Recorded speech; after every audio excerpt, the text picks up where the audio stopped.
Lah niki kadang-kadang ngeten niku. Oh, dadi kiai aja ngono rek ya.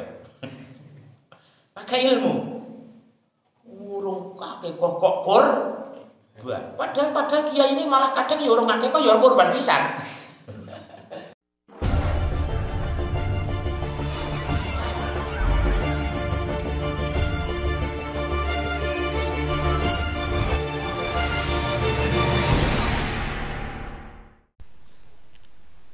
Assalamualaikum warahmatullahi wabarakatuh.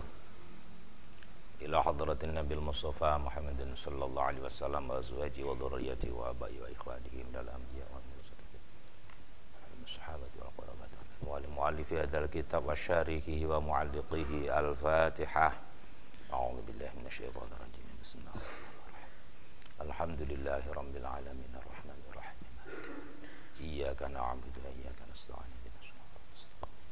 Shalatul ladzina an'amta 'alaihim ghairil maghdubi 'alaihim waladdallin. Bismillahirrahmanirrahim. Alhamdulillahirabbil alamin wassalatu wassalamu ala asyrafil mursalin sayyidina wa maulana Muhammadin wa alihi washabihi ajmain. Kali ini materi kita khusus bicara tentang al-udhiyah. Mengingat sebentar lagi kita sudah masuk pada bulan Dzulhijjah, di mana di bulan Dzulhijjah itu ada hari nahar tanggal 10 Dzulhijjah, yang mana ibadah yang paling afdol, yang paling utama pada hari nahar adalah ibadah kurban. Untuk itu kita kali ini membahas khusus masalah udhiyah, masalah kurban. Ya tentu pembahasan ini tidak sampai tuntas, tapi setidaknya sebagai dasar-dasar pokok yang harus kita ketahui agar kita dalam mempersiapkan kurban nanti tidak terjadi kesalahan. Harapan kita kurbannya ya bener, sah dan diterima oleh Allah Subhanahu wa taala. Kita masih tetap kajian kitab Fathul Qarib. Bismillahirrahmanirrahim. Nanti tidak saya baca lengkap, cuman yang penting garis-garis pokoknya. Wal udhiyatu sunnatun muakkadah. Al udhiyah atau kurban, masyarakat kita menyebut kurban, itu hukumnya sunnah muakkadah. Dan apa sebenarnya definisi dari udhiyah itu? Udhiyah itu definisinya seperti yang ada dalam Fathul Qarib adalah ismun lima yudhbahu minan na'am yauma idin nahar wa ayyamat tasyriq taqarruban ilallahi ta'ala. Udhiyah itu adalah binatang yang disembelih di hari raya nahar dan di hari-hari tasyriq yang semata-mata taqarruban ilallah, untuk mendekatkan diri kepada Allah Subhanahu wa taala. Dan di masyarakat kita tidak ada yang menyebut udhiyah, bahasanya langsung kurban, karena ada taqarruban ilallah, untuk mendekatkan diri kepada Allah maka disebut kurban. Dan ini juga diambil dari ayat Al-Qur'an, idz qarraba qurbanan fatuqbila min ahadihima wa lam yutaqabbal minal akhar, dalam kisah putra Nabi Adam Qabil dan Habil. Jadi ada kata-kata idz qarraba qurbanan, dan ini yang viral di tengah masyarakat kita disebut kurban. Lah apa hukum kurban itu? Hukum kurban itu sunnah muakkadah, sunnah yang sangat dianjurkan, tapi sunnahnya alal kifayah. Sunnahnya sunnah kifayah. Artinya sunnah kifayah itu, dan cakupan sunnah kifayahnya kurban itu berbeda dengan wilayah fardu kifayah.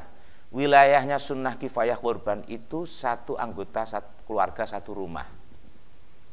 Artinya jika salah satu anggota keluarga satu rumah sudah ada yang melakukan udhiyah atau kurban, melaksanakan kurban, maka yang lain sudah tidak terkena tuntutan sunnah muakkadah, dalam arti jika yang lain tidak melakukan maka sudah tidak terkena hukum makruh. Karena ulama mengatakan sunnah muakkadah kurban ini kalau tidak dilakukan terkena hukum makruh.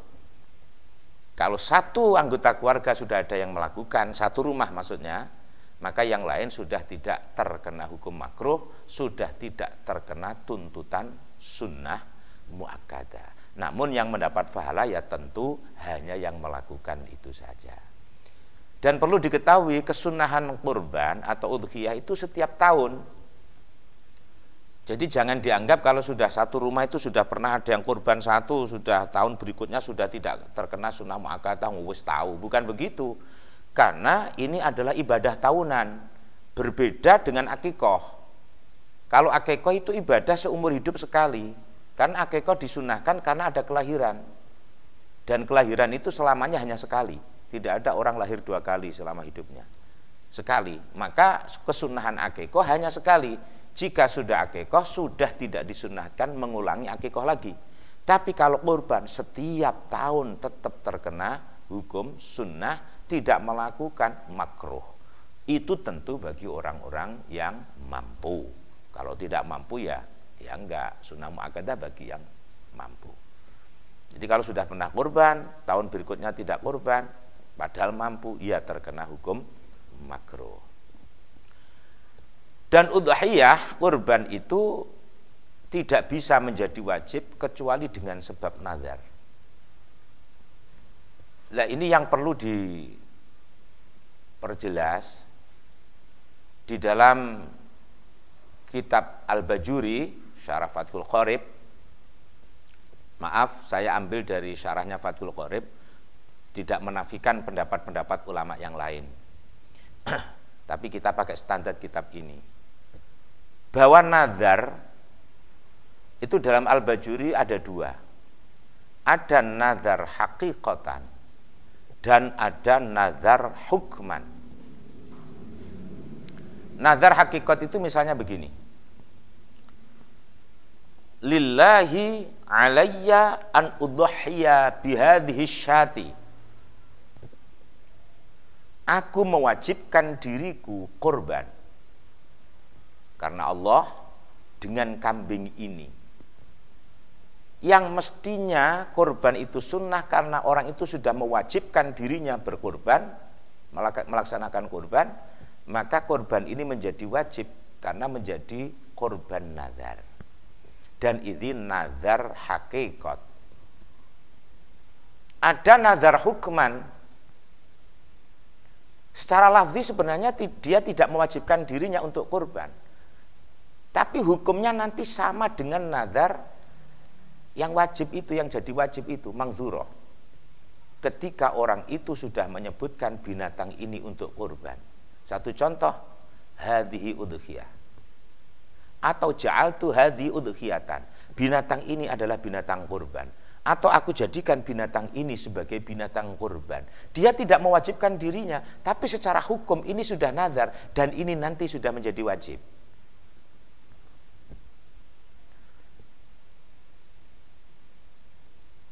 Dan kita melihat di masyarakat selama ini hampir tidak ada orang korban itu tidak ngomong orang lain sama sekali bahwa akan korban.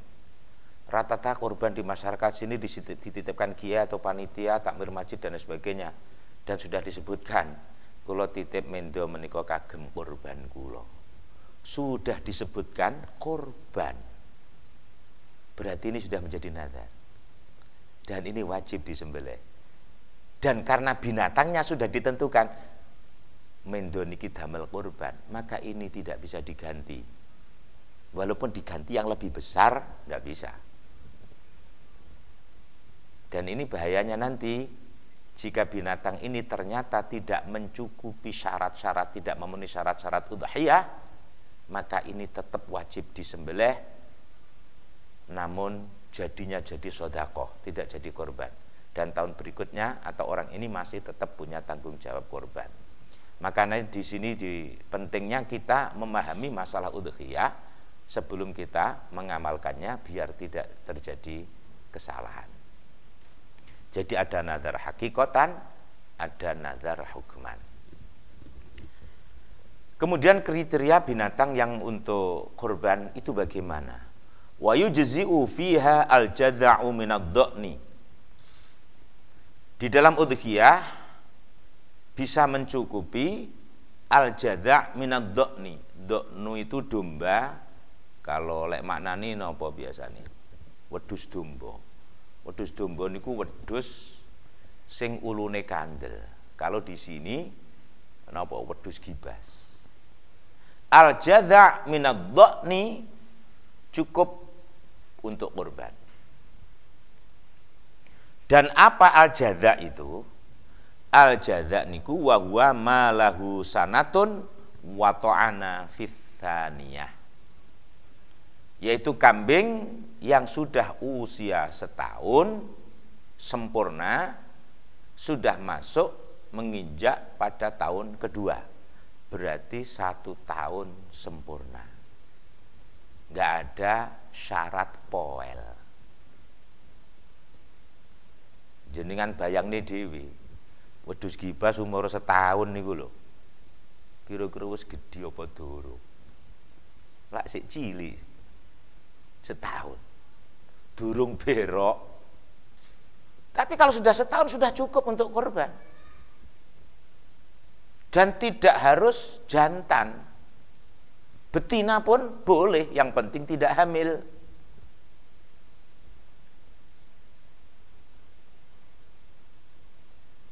Nah, cuman di masyarakat kita yang sering jadi standar itu bukan usia.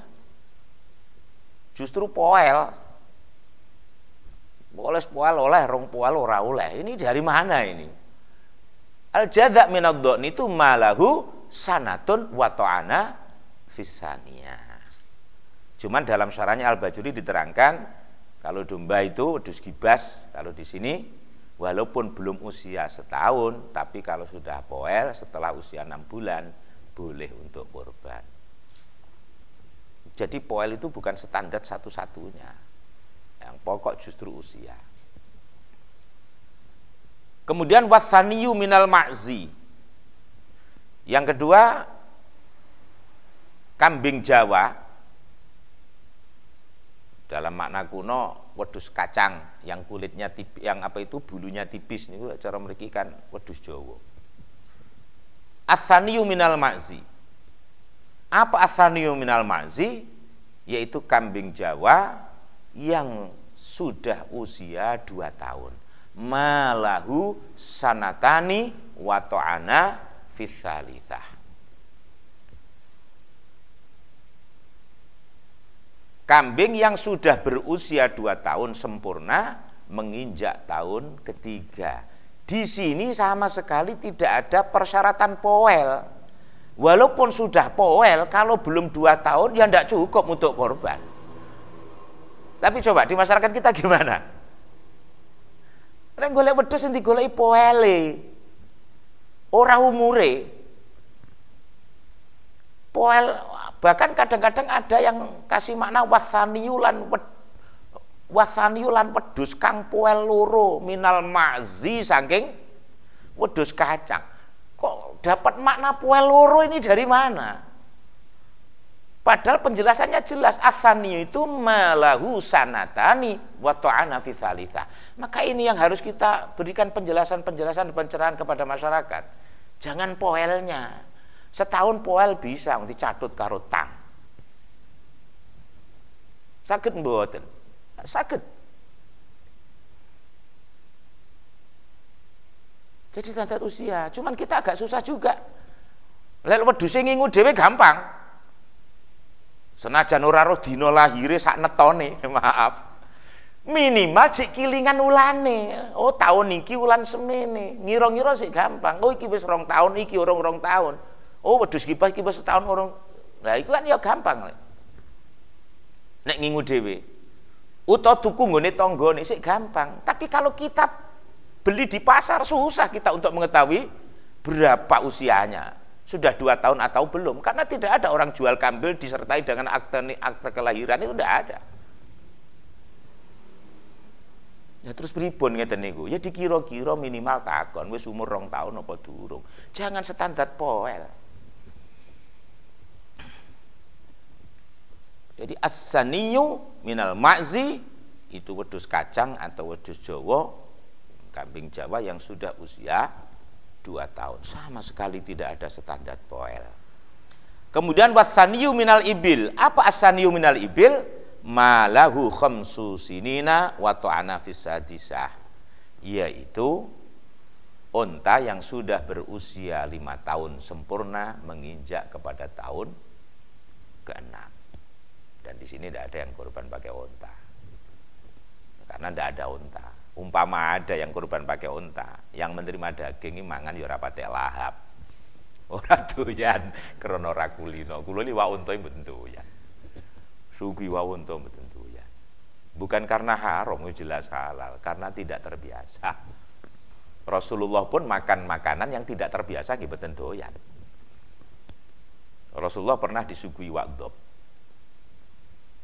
Binatang dhab.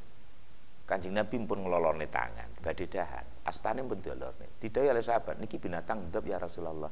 Mboten sida Kanjeng Nabi dahar. Tapi sahabat dahar dibiarkan oleh Rasulullah. Maka dhab itu halal dengan dasar sunnah takririyah. Yaitu atas restu Nabi. Seandainya haram oleh Nabi pasti dilarang. Itu namanya sunnah takririyah. Dan Rasulullah tidak makan daging dhab itu bukan karena dhab itu tidak baik untuk dimakan. Karena ada orang menerangkan kadang-kadang begini, kalau sahabat makan dibiarkan, tapi Rasulullah sendiri tidak mau makan, itu berarti boleh dimakan, cuman kurang baik. Mana yang mengatakan kurang baik? Rasulullah tidak makan itu hanya karena tidak selera. Kana la ya'afuhu, Rasulullah tidak selera dengan daging dhab. Kenapa? Rasulullah mengatakan li'annahu laisa fi ardi qaumi. Karena dhab itu tidak ada di daerah saya. Di Makkah dan Madinah itu tidak terbiasa makan dhab. Bukan karena enggak baik, enggak selera, sama dengan kita orang Jawa. Ya, maaf. Unta yang jelas halal. Kita dikasih daging unta mungkin kita juga enggak mau. Kenapa? Enggak selera. Kenapa? Enggak terbiasa. Hanya itu, bukan karena enggak baik. Jadi memahami hati sangat hati-hati. Kemudian yang ketiga, wassaniyu minal baqar, yaitu sapi yang sudah usia 2 tahun. Malahu sanatani wa ta'ana fi tsalitsah. Jadi sapi itu ukurannya bukan besarnya, bukan poelnya, tapi juga usia yang sudah usia 2 tahun sempurna walaupun kecil. Punya sapi limusit, jantan pisan, lanang. Bobotnya 1 ton, tapi usianya belum 2 tahun. Ya ndak sah untuk kurban. Sapi galek, sapi Madura, cilik-cilik. Saya lihat sapi di Lampung itu kecil-kecil gitu. Paling bobotnya 1,5 kintal, 2 kintal. Utuh. Tapi usianya sudah 2 tahun sah. Dan perlu saya peringatkan, sama ini aja pisan-pisan ngenyek binatang kurban. Enek wong kurban wedhus gibas umur 1 tahun lak jek cuwilik wedok pisan. Aja dinyek. Ya Allah mentolone. Wedhus dicak kucing digawe kurban. Maaf. Kurban udhiyah itu syiar min sya'airillah. Kita harus mengagungkan, kita harus memuliakan. Menghina syiar agama Islam, menghina syiar Allah, ini haram. Menghina syiar agama Allah. Coba bagaimana kurban bukan syiar? Seandainya satu kampung atau satu masjid yang kurban sapi ada 15, kambingnya 200, keren nggak umat Islam? Gagah nggak umat Islam? Gagah, wong Islam rek. Masjidnya gawede, kampungnya gawede, korban wedhus siji. Ya Allah, cik nemene wong Islam kere-kere. Jadi udhiyah itu syiar agama Allah. Dan menghina syiar agama Allah itu haram. Lan biasanya sing gampang ngenyek, ya Allah cik mentolone, timbang ngono ora usah kurban. Niku biasanya wong sing ora kurban. Jangan sekali-sekali menghina. Kemudian waktu jiziul baqarah an sab'atin, waktu jiziul syah an syakhsin wahidin. sapi mencukupi 7 orang, dan kambing hanya cukup untuk 1 orang. Kemudian muncul pertanyaan, 7 kambing untuk 7 orang, dan 1 sapi untuk 7 orang, mana yang lebih afdal? Min haitsu iraqatud dam, dari sisi mengalirkan darahnya, ini lebih utama kambing 7 untuk orang 7 daripada sapi 1 untuk orang 7. Tapi kalau dia pandang dari sisi banyaknya daging, maka lebih afdal sapi 1 untuk orang 7 daripada kambing 7 untuk orang 7. Karena kambing itu paling maksimal, ya, maksimal secara umum. Kambing itu gede kaya apa, biar kaya apa, paling dagingnya 15 kilo. 15 kilo kalau kali 7 hanya 75. Tapi kalau sapi 1 bisa 150 kilo. Bisa 200 kilo. Maka min haitsul lahm kasratul lahmi, lebih utama sapi. Tapi min haitsu iraqatud dam, karena mengalirkan darah 7 kali, ini lebih afdal pakai kambing. Sedikit menyimpang, sering terjadi pemahaman di masyarakat gini. Bahkan pernah terjadi juga, dan saya tahu ada orang korban ditanya oleh kiainya, "Saman wis tahu akekah apa durung?" Dereng. "Akekah urung tahu kok korban." Aduh, astagfirullahaladzim. Apakah ada syarat orang korban itu harus akekah dulu?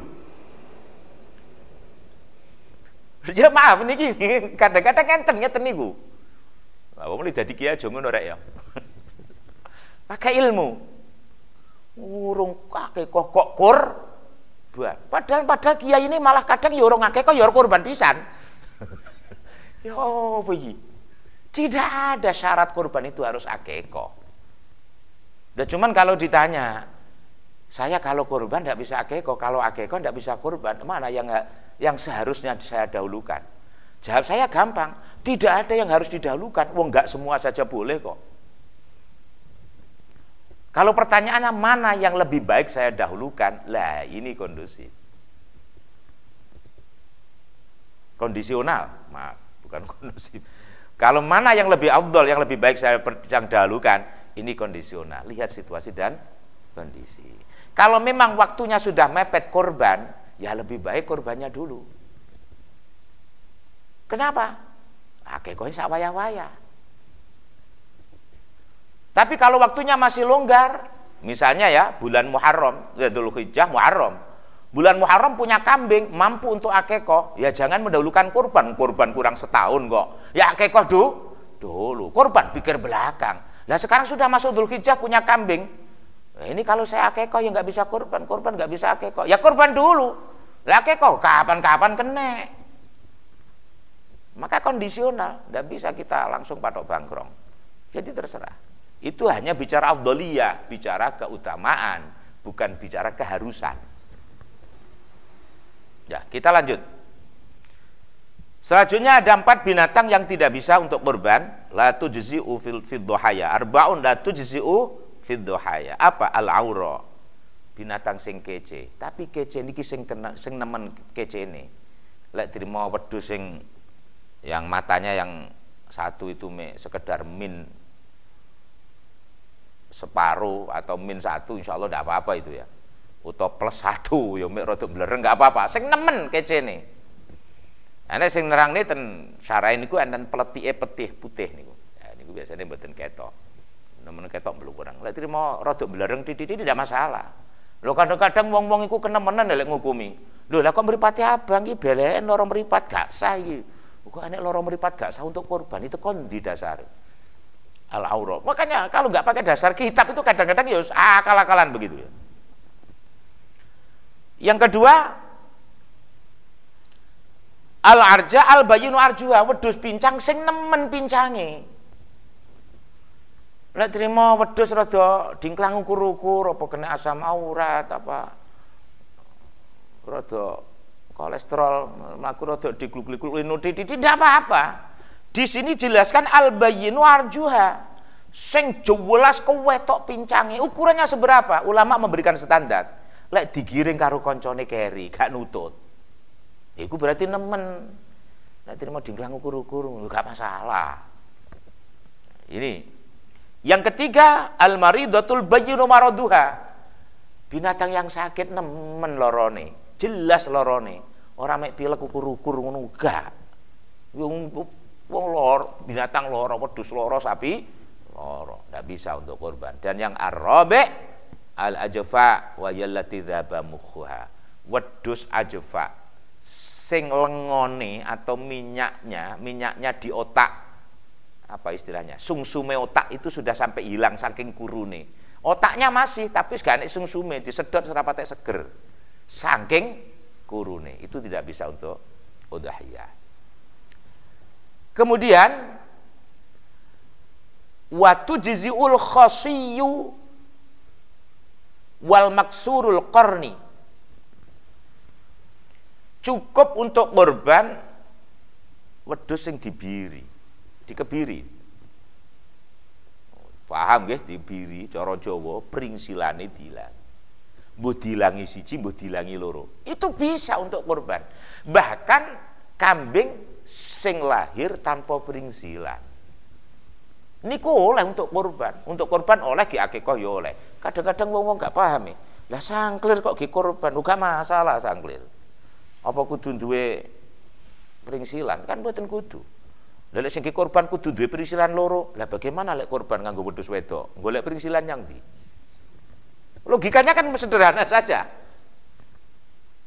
Pringsilan itu anggota tambahan, bukan anggota pokok. Buktine nek wedok gak duwe pringsilan. Beda karo kuping buntut. Beda. Wedhus lanang wedok duwe kuping. Pringsilan beda. Yang kedua, wedhus niku lek dibiri niku walaupun kelangan pringsilan, tapi biasanya dapat ganti daging, terus lemu, ana ijole. Wedhus sangklir ya, kula nate akekah wedhus sangklir. Lumayan kabeh ngarani gak oleh ki akekah, gak oleh ki kurban. Didol ra payu-payu. Akhirnya didol murah, ya tak tuku wae, tak ki akekah, daginge akeh regane murah. Wedhus sangklir. Boleh tanpa pringsilan pun boleh. Kemudian wal maksurul qarni sing pecah sungune utawa potel sungune boleh. Potel pecah niku sami mawon. Sungu niku anggota tambahan, gak kena dipangan. Sungu niku tambahan. Akeh binatang sing lahir tanpa sungu. Gak kudu enek sungune. Dan tidak al maksud lil akli. Makanya gak duwe sungu, asli gak duwe sungu, ton duwe sungu tapi potel. Boleh untuk kurban. Walatu jizul maqtu'atul udun, tidak sah kurban dengan kambing yang potong telinganya, baik potong sedikit maupun banyak. Kemudian walal maqtu'atud dzanab, juga yang potong ekornya, pedot buntute, baik total maupun hanya sedikit. Cuman antara telinga dan apa itu namanya ekor itu ada bedanya. Binatang yang lahir tanpa telinga sejak lahir itu tidak sah untuk kurban. Tapi kalau lahir tanpa ekor sah untuk kurban. Kemudian kalau sama-sama ada ekor, ada telinga, itu kalau terputus, potong, cuil walaupun hanya sedikit tidak sah untuk kurban. Selanjutnya sedikit saya agak lewati tentang pembagian kurban, dan ini sangat agak rawan. Kurban itu kalau kurban sunnah itu yang kurban disunnahkan untuk ikut makan, tapi maksimal sepertiga.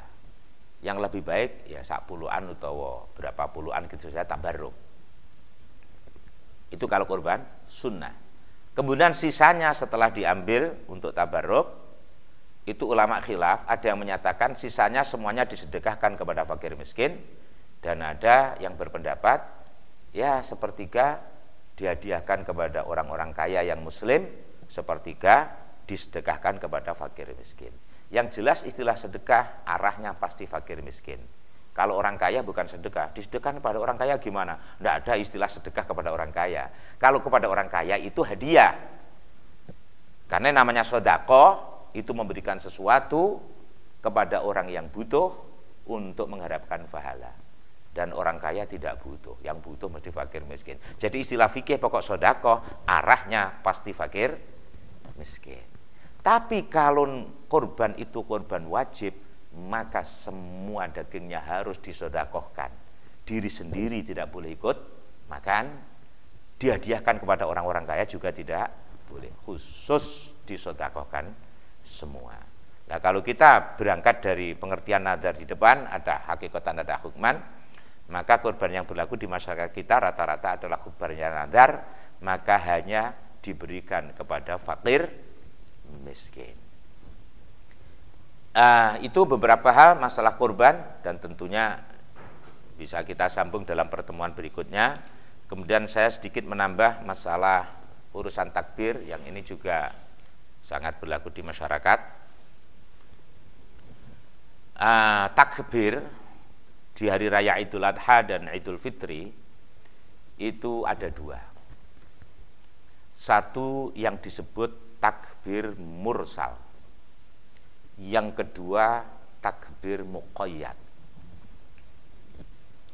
Apa takbir mursal? Takbir mursal itu takbir yang tidak terikat dengan waktu dan tempat. Di mana saja, orang dalam bepergian, di masjid, di musola, di rumah, di pasar, di jalan raya, tetap sunat mengumandangkan bacaan takbir. Itu namanya takbir mursal. Kapan takbir mursal itu ada? Yaitu mulai malamnya Idul Fitri dan Idul Adha, mulai maghrib sampai imam akan mengawali atau naik imam mulai melaksanakan sholat. Itu waktunya takbir mursal.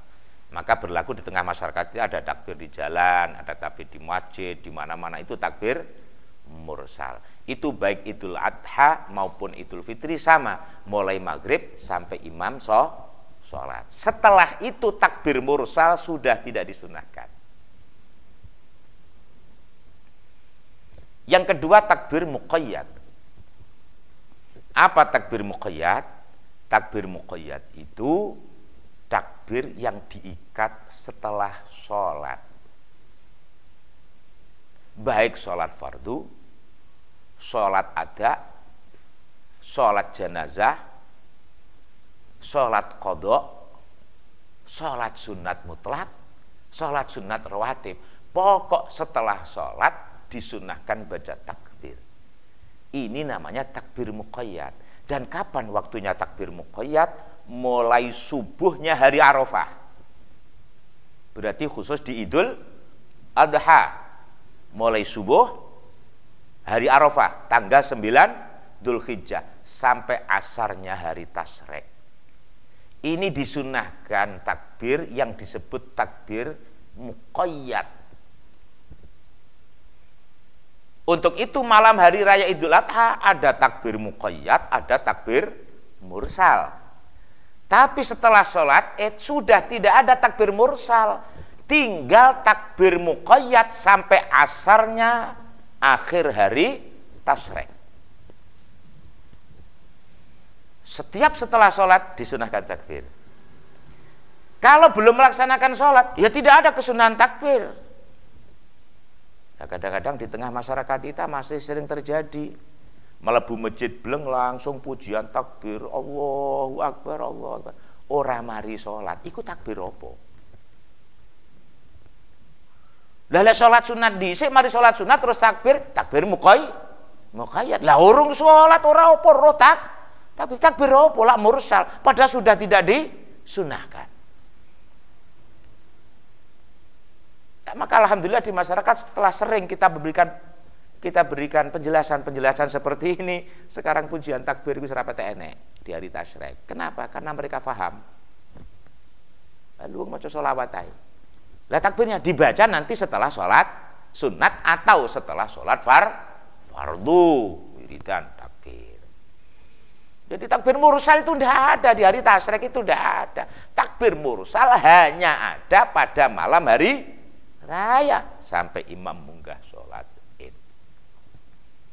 Ya niki lha gak enek tuntunane gak apa pengah dilakoni iku lho pakai dasar apa? Gak oleh akal-akalan. Lho ora disunatne kok dianggap sunat, ya minimal terkena hukum makruh itu minimalnya. Karena anggapan yang salah akhirnya paling tidak terkena hukum makruh. Ini sekilas masalah udhiyah, masalah kurban dan takbir. Semoga bermanfaat dan kita tidak bisa apa itu namanya menjelaskan sampai tuntas ya karena keterbatasan waktu.